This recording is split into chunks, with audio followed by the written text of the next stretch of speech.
Assalamualaikum warahmatullahi wabarakatuh. Waalaikumsalam. Waalaikumsalam warahmatullahi wabarakatuh. Sambil menunggu Bu Yanti. Mulai tentang, jadi seperti yang saya janjikan beberapa waktu lalu di konten-konten sebelumnya, saya sudah membahas tentang ontologi dan epistemologi. Jadi pada intinya itu nanti berkaitan dengan paradigma penelitian sosial, semuanya itu. Jadi sekarang tidak saya kaitkan dengan kualitatif karena memang harapan saya ini juga bermanfaat untuk menganut aliran kuantitatif gitu ya. Tapi asalnya sebenarnya dari kualitatif. Jadi kalau ontologi itu berkaitan dengan aliran materialisme ataupun aliran minimalis ya, materialisme ataupun minimalis.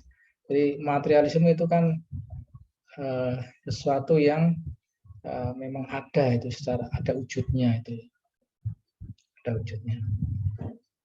Sementara aliran satunya lagi mengatakan bahwasanya sesuatu ada karena diadakan. Itu ada karena diadakan. Karena rekayasa ataupun hasil pemikiran manusia. Jadi pada intinya hanya dua itu kalau mau bicara ontologi. Apakah memang permasalahan penelitian itu sendiri benar-benar ada, ya, ada masalah sehingga perlu dilakukan penelitian, direkonstruksi, di research atau dicari ulang ya.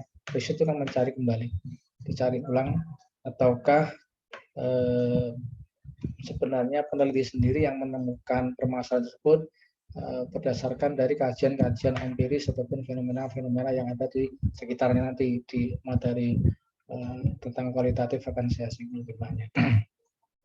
Itu intinya ontologi. Kemudian berikutnya adalah epistemologi. Epistemologi adalah intinya adalah keterkaitan antara si peneliti dengan objek yang diteliti. Epistemologi.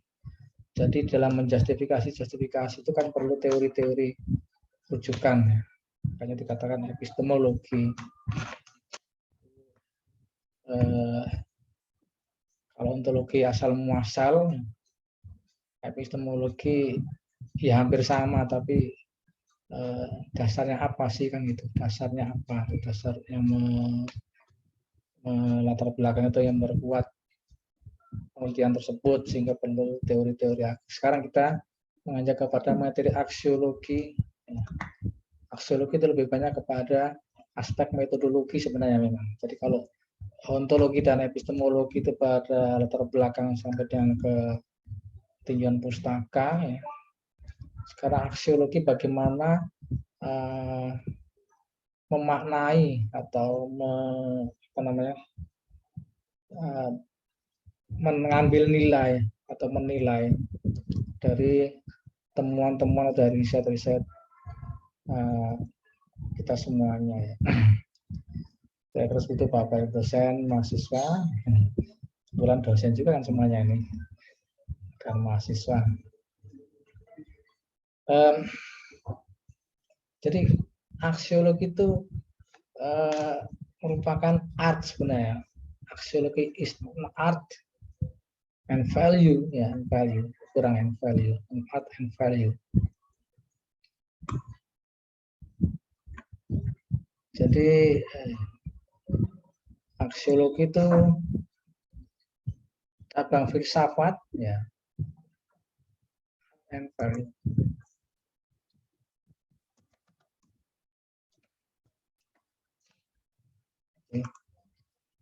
Cabang filsafat yang pelajari penilaian tentang nilai. Dan istilah aksiologi itu berasal dari bahasa Yunani. Ini sudah rekod belum?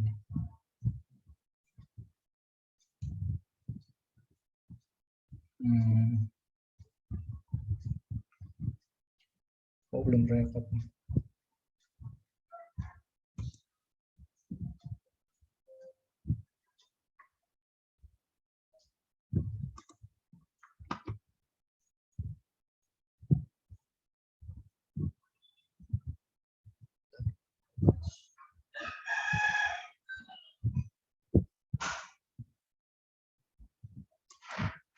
masih amatiran ini masalah.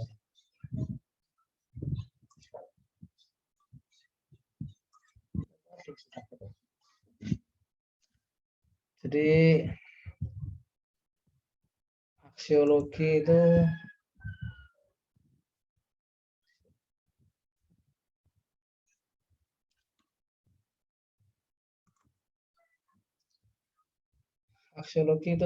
bicara tentang nilai, ya, di mana istilah tersebut berasal dari bahasa Yunani yang berarti nilai. Itu memang nilai. Aksiologi terlibat dengan penilaian peran nilai peneliti sendiri dalam semua proses penelitian. Jadi tentunya Bapak Ibu kan tidak ingin pekerjaan Bapak Ibu dalam membuat tugas akhir disertasi, ya, tesis disertasi hanya selesai sampai di pencetakan saja kemudian habis, kan tidak, ya. Jadi sesuatu harus ada nilainya. Ini merupakan tambahan baru dalam filsafat penelitian.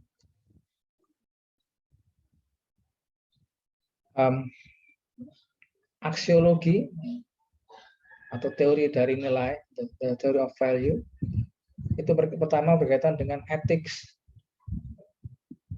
Itu ada dua tipe ethics di sini, yaitu secara teoritis, ada meta ethics dan normative ethics. Kita applied ethics, applied ethics itu sendiri, dan descriptive ethics itu sendiri. Yang kedua adalah aesthetics, value, kind of value, ya. Berkaitan dengan etika, ya. Meta ethics, ya, maupun normative ethics, ya. Kemudian juga sebagai keindahan atau estetik. Okay. Secara sederhana, aksiologi berfokus pada apa yang Anda hargai dalam penelitian Anda dengan Bapak Ibu, ya. Ini penting karena nilai-nilai Anda mempengaruhi cara Anda melakukan penelitian dan apa yang Anda hargai dalam temuan penelitian Anda. Jadi makanya di dalam ujian disertasi biasanya selalu ditanyakan apakah Anda bangga dengan hasil temuan Anda sendiri. Itu pasti. Ya, karena yang ditanyakan sebenarnya nilai tadi. Value dari penelitian Bapak Ibu, ya. Dari mahasiswa itu apa? Dan di sini nanti akan kelihatan apabila, ya mohon maaf mungkin ada yang tidak serius mengerjakannya. Jadi hanya sekedar memenuhi tugas akhir, itu akan beda rasanya dengan yang memang serius ataupun fokus untuk mengerjakan tugas akhir dalam rangka menciptakan value atau nilai. Oke. Nah, di sini tidak terlepas dari istilah metode dan metodologi. Jadi kalau metode, ya, merupakan teknik untuk mendapatkan data. Sedangkan metodologi adalah filosofi dari proses penelitian. Philosophy of the research process. Jadi kalau metode, salah satunya adalah the objective of method is to find solution to the research problem. Lebih kepada mencari solusi. Sedangkan metodologi tujuannya adalah untuk is to determine appropriateness of the methods applied with a view to ascertain solution. Jadi lebih kepada penentuan yang tepat atau yang cocok terhadap metode-metode yang bisa diaplikasikan untuk mencari solusi tertentu, gitu ya. Kemudian methods are just behavior or tools used to select research techniques. Metode ini berkaitan dengan perilaku ataupun alat-alat yang digunakan untuk memilih teknik penelitian, riset teknik. Sedangkan metodologi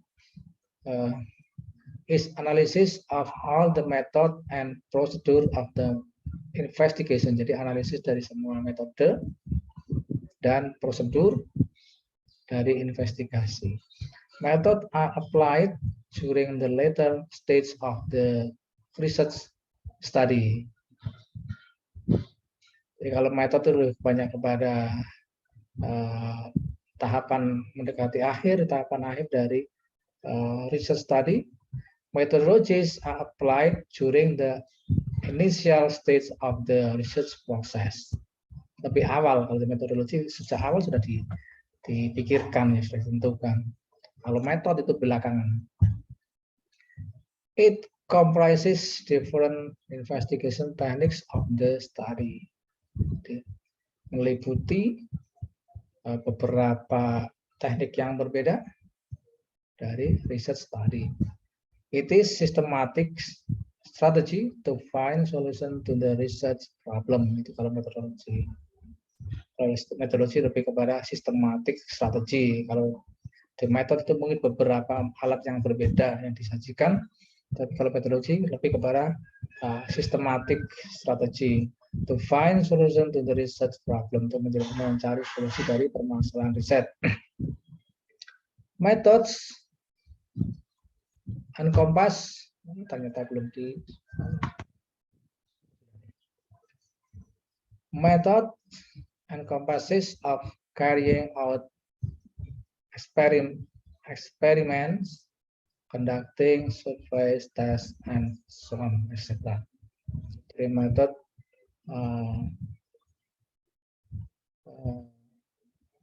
mencakup eksperimen-eksperimen di dalam survei, ya, kita melakukan survei, tes, dan sebagainya. Sedangkan metodologi encompasses several techniques used while conducting this experiment, surveys, tests, and so on. Metodologi kepada beberapa teknik. Jadi lebih kalau metode langsung kepada penggunaan eksperimen, survei, tes, dan sebagainya. Tapi kalau di metodologi itu beberapa teknik yang digunakan untuk itu. Nah, paradigma dalam penelitian.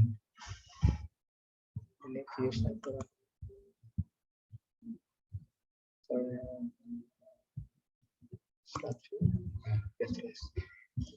Paradigma dalam penelitian. Ini Burrell and Morgan 1979, ya. Jadi kitabnya kualitatif, banyak kan Burrell and Morgan. Jadi nanti monggo Bapak Ibu cari di e-book. Sudah tahu cara cari e-book gratis? Sudah ya? Ya, banyak cara lah. Tidak saya ajarkan di sini, nanti pas saya kena pelanggaran.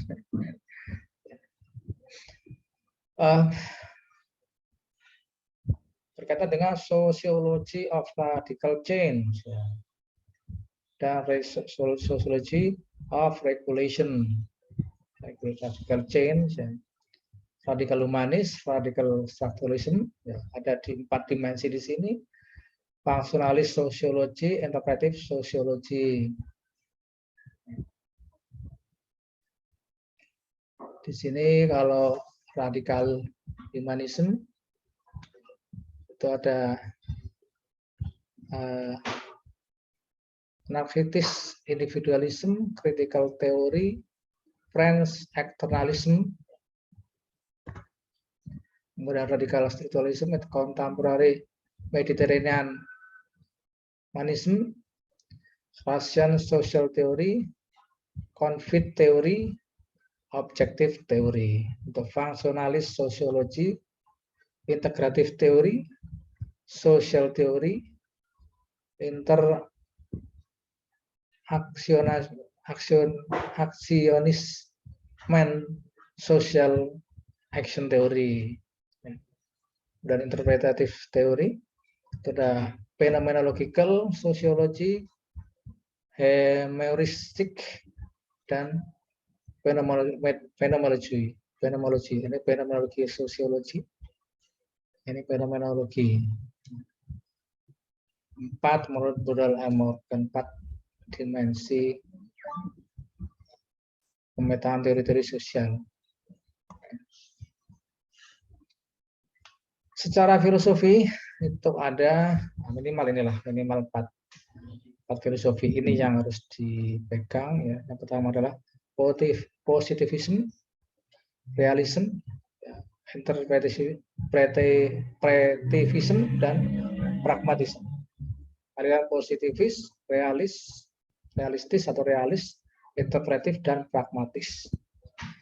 Jadi kalau ontologi itu berkaitan dengan apakah dia positivis, apakah dia realis,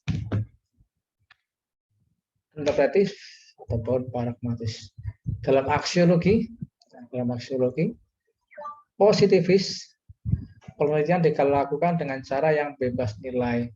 Peneliti independen dari data dan mempertahankan sikap objektif. Positivism. Popular data collection teknik sangat terstruktur, sampel besar, pengukuran kuantitatif juga dapat menggunakan kualitatif juga bisa. Jadi kalau positivism memang kebanyakan adalah kuantitatif, sampel besar dan dia bebas nilai. Bedanya di situ. Dan pengukurannya banyak kan menggunakan yang terstruktur, sampel besar.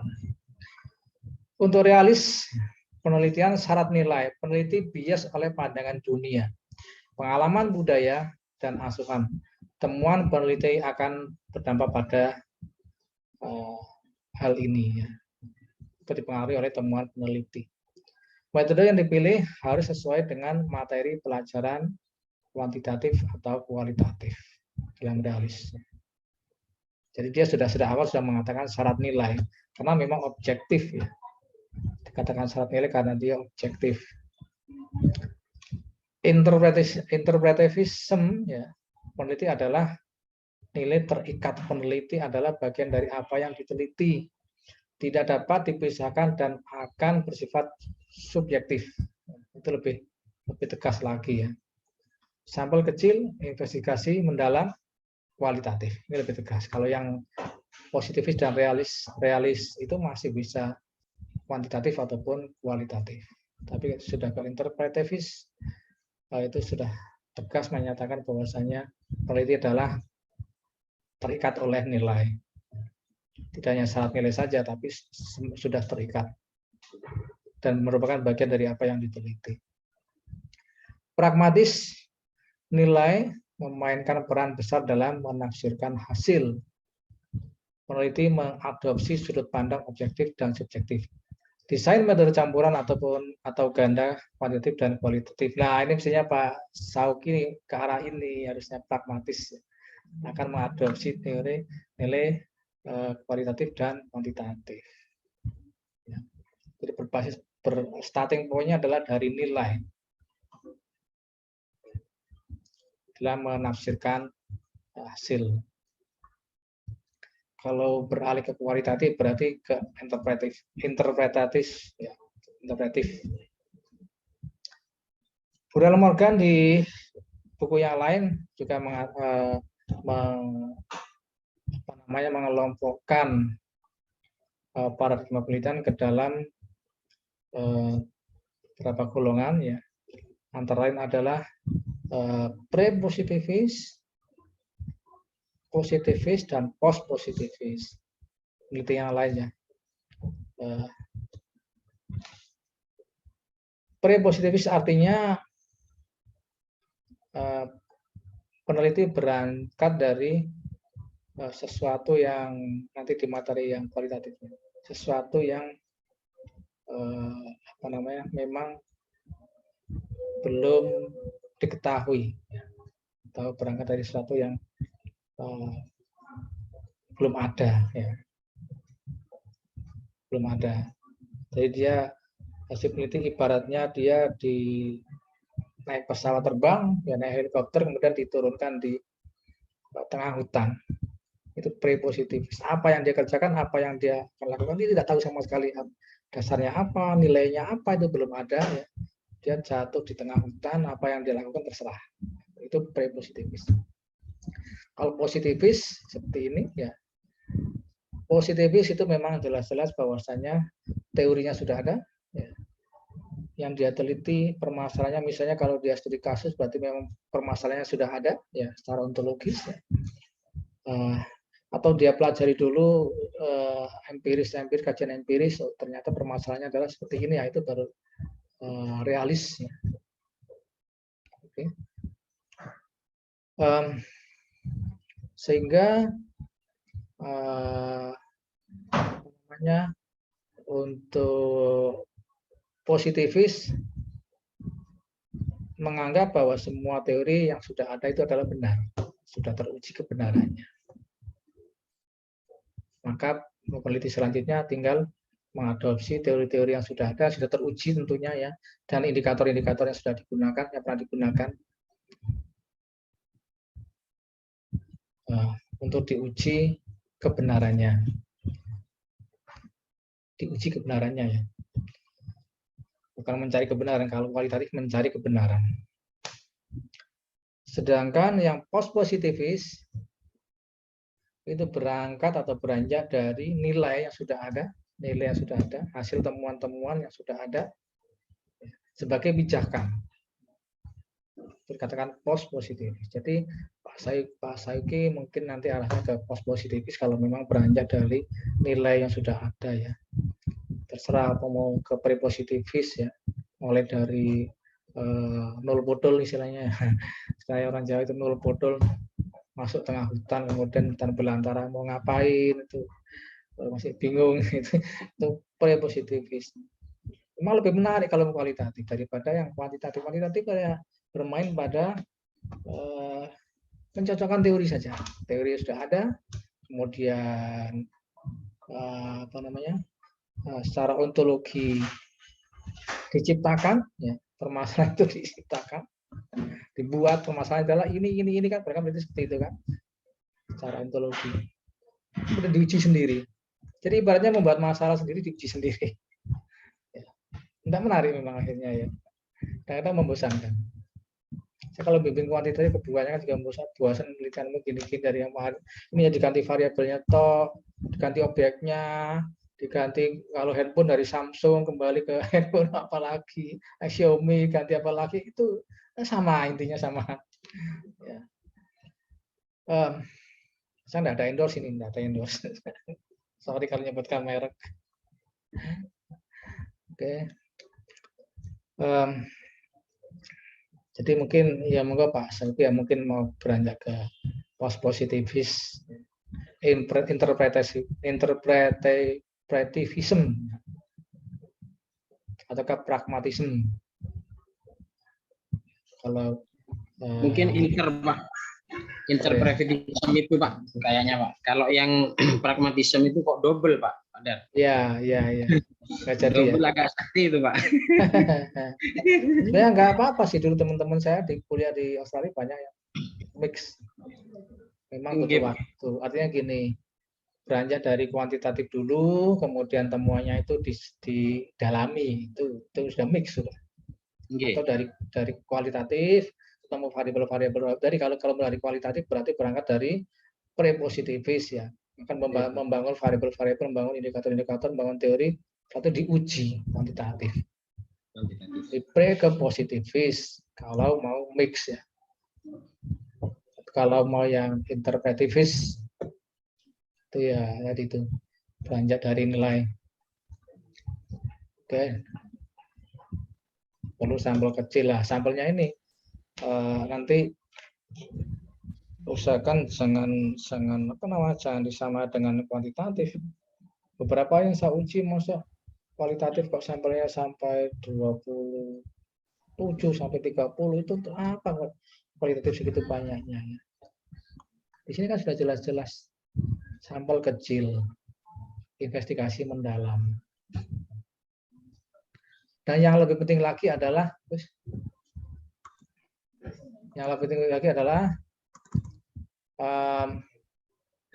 peneliti sebenarnya harus mampu menjelaskan nantinya metodologi yang dia kerjakan itu harus mampu.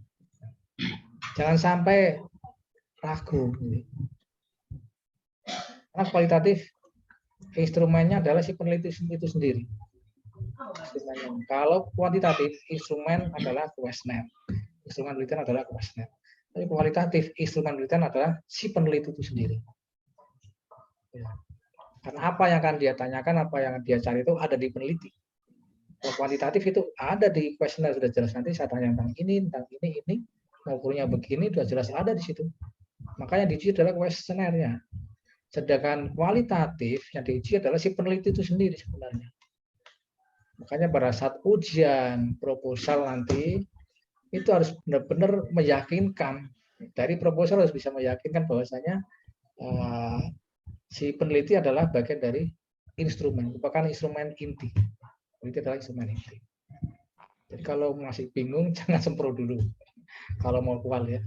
Tapi kalau sudah gambarnya sudah jelas, saya mau begini, ini alirannya mana, misalnya mau interpretivis, jadi akan terikat dengan nilai-nilai sudah jelas itu, dan merupakan bagian dari apa yang diteliti, nanti lebih baik terlibat langsung ya, si peneliti terlibat langsung. Pernah dicontohkan di Chicago, ada penelitian di Chicago, calon kandidat dokter meneliti perilaku ODGJ. ODGJ itu apa istilahnya? ODGJ ya. Itu di Chicago. Kemudian dia sampai menjadi seperti gembel itu. Dia macak gembel, dia membawa dengan gembel supaya pengen tahu sebenarnya seperti apa yang sebenarnya terjadi pada mereka. Itu sudah sangat betul, menurut saya sudah betul. Profesor yang satunya juga mengatakan itu sudah betul. Ada sesuatu yang baru yang akan dia temukan di situ pasti. Tapi kalau pengujinya kemudian aliran kuantitatif, itu pasti lain. Penelitianmu pasti subjektif. Sampelmu tidak mencukupi. Kalau sampel kecil. Itu dari pandang kuantitatif, pandang kuantitatif. Nah, lebih repotnya lagi atau celakanya apabila si peneliti tidak bisa menjelaskan bahwasanya itu adalah merupakan metodologi. Makanya nanti kalau yang kualitatif, saya berpesan mulai sejak sempro itu ceritakan lebih banyak pada metodologi. Jangan cerita terlalu banyak pada teori-teori ya. Perbanyaklah metodologi, cerita ke metodologi sampai detail. Kalau misalnya sudah pernah melakukan penelitian pendahuluan, ya ceritakan aja di mana dan bagaimana. Teori itu hanya akan melengkapi, nanti di materi berikutnya saya sajikan. Teori akan melengkapi, bukan pijakan utama. Karena nilai dari penelitian kualitatif itu bukan di teorinya yang sudah ada, tapi apa yang dia temukan, kebenaran yang dia temukan. Baik, mencari kebenarannya, bukan menguji kebenaran. Oke.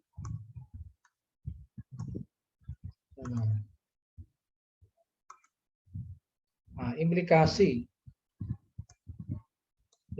dalam disertasi.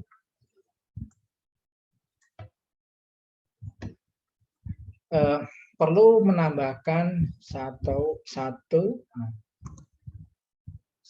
atau dua paragraf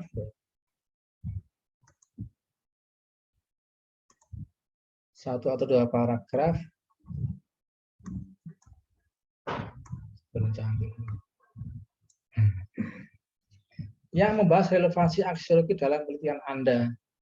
Jadi itu penting. Misalnya, Anda telah memilih filosofi penelitian positivis, penelitian Anda dapat menyatakan bahwa aksiologi penelitian Anda adalah bebas nilai dan penelitiannya independen dari data. Jadi data itu tidak mengikat, Anda.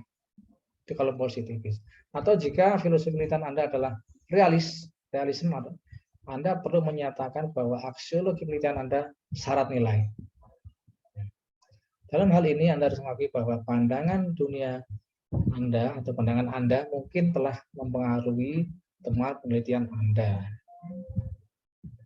Peran nilai paling besar dalam filosofi penelitian pragmatis, dan Anda harus menekankan fakta ini dalam makalah Anda jika pragmatisme adalah filosofi yang Anda ikuti. Jadi dalam penelitian kualitatif sejak awal harus sudah memahami kira-kira saya mau aliran yang mana yang saya ikuti. Ya. Kalau berdasarkan Burrell Morgan tadi ada 4. Ya. Apakah mau positivis? Ya.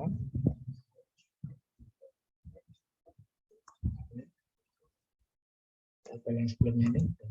Apakah positivis atau realis atau interpretivis ataukah pragmatis? Jangan ragu di situ menjalankannya, sehingga secara aksiologi nilai untuk value dari penelitian Bapak Ibu semuanya itu akan diakui oleh penguji. Itu sekedar tentang aksiologi dan mudah-mudahan melengkapi konten-konten sebelumnya. Terima kasih. Jika suka dan cocok, jangan ragu-ragu untuk subscribe, like, and share. Semakin banyak pahala jariah. Terima kasih. Wassalamualaikum warahmatullahi wabarakatuh. Waalaikumsalam warahmatullahi wabarakatuh.